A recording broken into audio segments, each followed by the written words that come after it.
Encore et toujours la nuit noire des exécutions extrajudiciaires et autres tortures au Cameroun, cette fois après le cas des années 60 et 70, si bien décrit par Abel Eyinga dans Mandat d'arrêt pour cause d'élection, voici le temps d'une nouvelle vague d'indicibles horreurs à la faveur de la crise post-électorale liée à la présidentielle du 12 octobre dernier.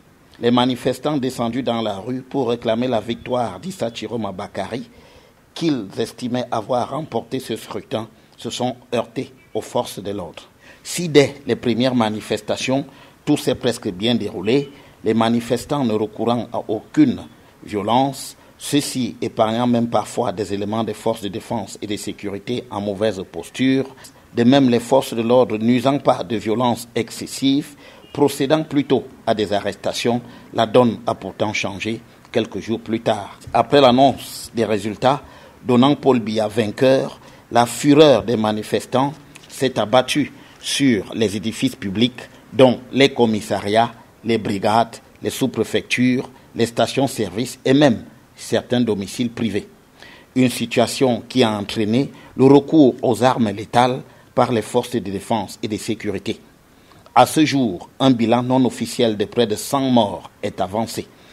À cela s'ajoutent des arrestations suivies des actes d'humiliation relayés dans les réseaux sociaux, ainsi que la mise sur pied de comités de vigilance dont les méthodes sont très discutables.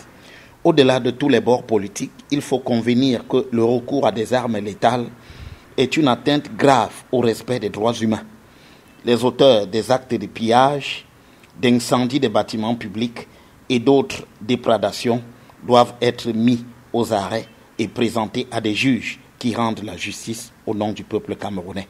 Leur ôter la vie signifie qu'ils n'ont eu droit à aucun procès, bref, à une condamnation à mort, sans aucun autre recours que celui d'une exécution sommaire. Il nous faut pourtant à nous tous ce supplément d'âme qui nous interdise d'ôter délibérément la vie à l'autre pour nos différences, voire nos oppositions politiques. C'est cela qui nous différencie du monde animal et nous recommande de nous en tenir aux lois que nous nous sommes données dans le cadre du contrat social qu'établit la République du Cameroun.